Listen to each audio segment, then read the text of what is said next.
Good morning. This is called I'm Glad I Chose God Over Getting a Gun by John Waddell. 5/18/2018, another high school shooting, this time in Texas. And 10 are dead. So sad. I am glad I came from a family where my parents did not own guns. Being raised Catholic, I thought we were supposed to believe in God and that He would keep us safe.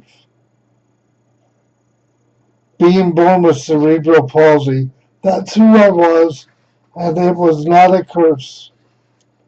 I always knew when I was attracted to men.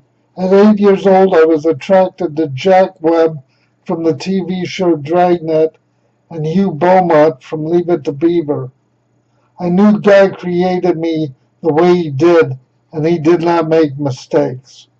I wanted to tell my parents at this age, but it was 1961, and I thought I would keep this to myself, and adults who believed in God would surely understand when I got older.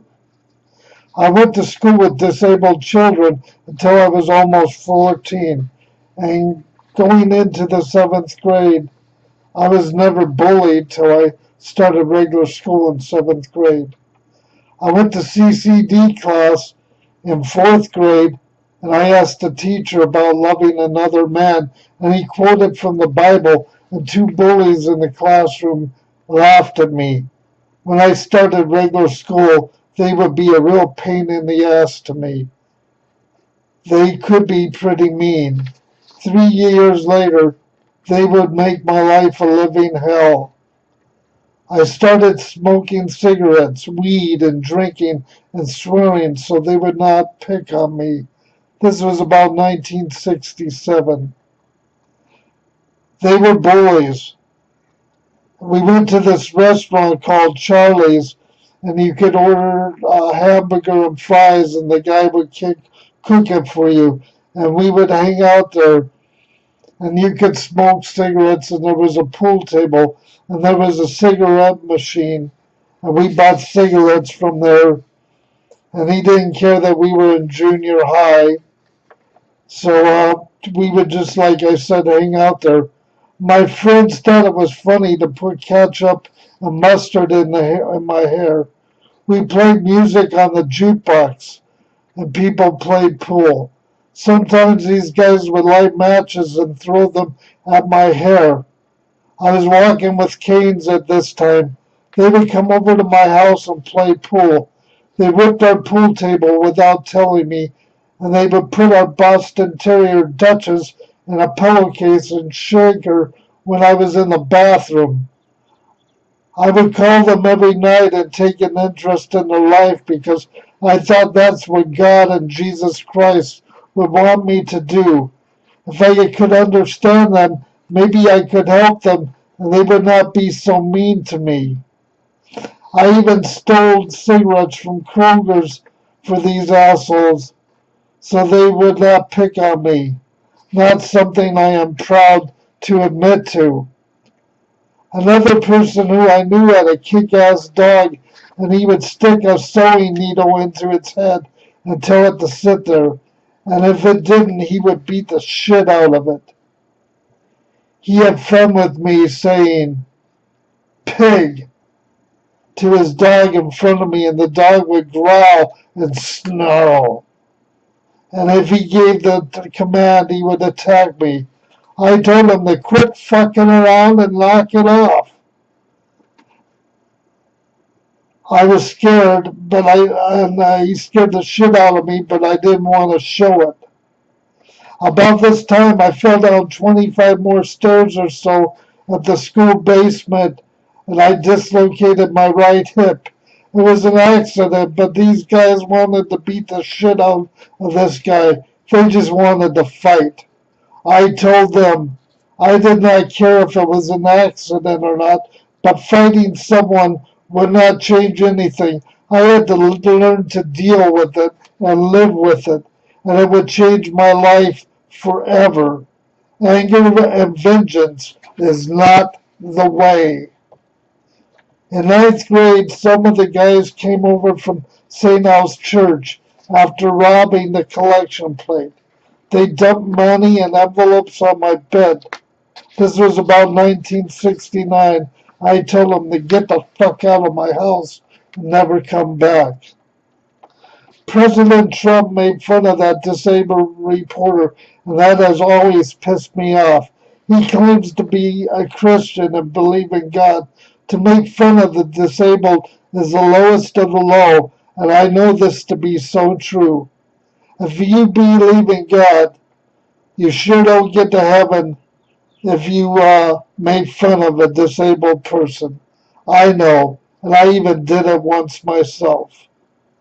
I could only use 3 toilets at the intermediate school, and the stairs terrified me.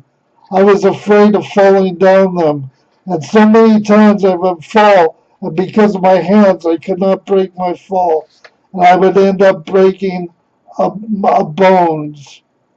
At the top of the stairs, I remember breaking into a sweat and my body breaking, tightening up.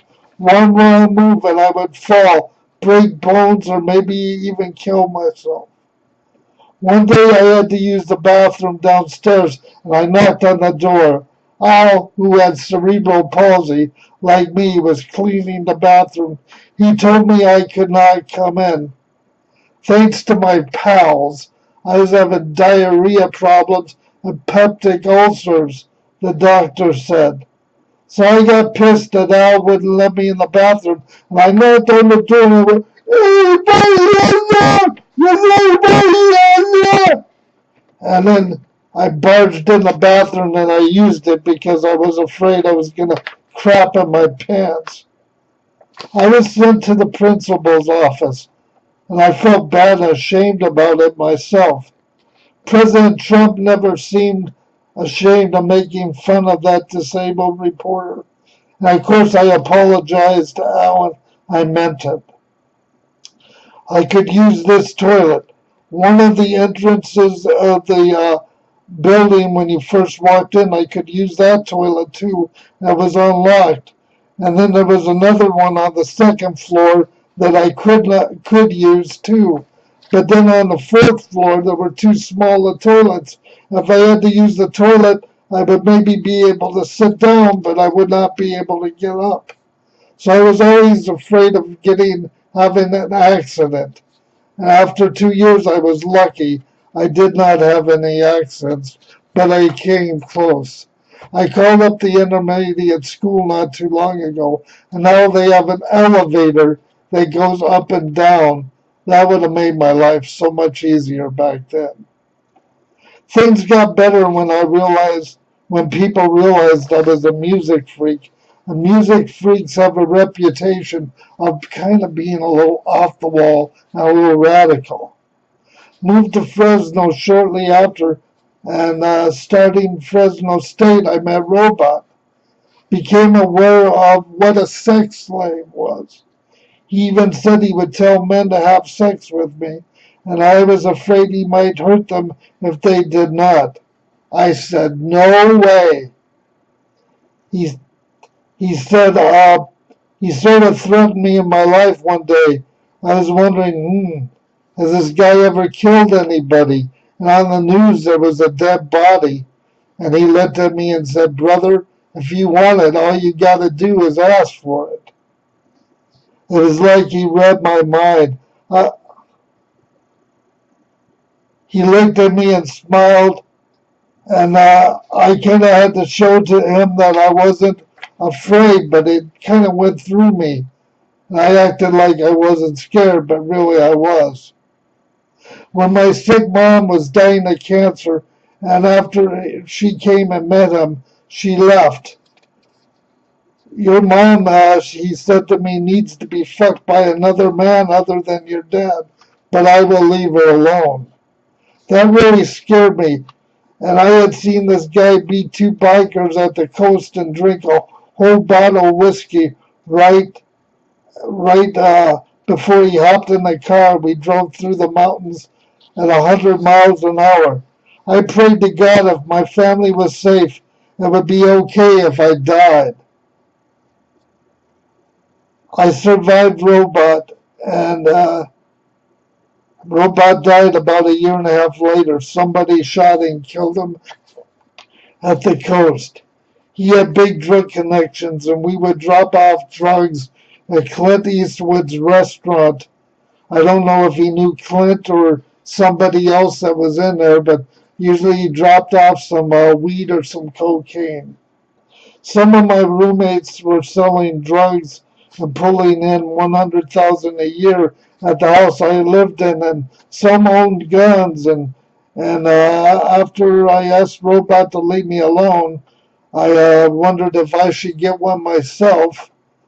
And the roommates that lived with us, I always said, boy, you should have the guns in the garage.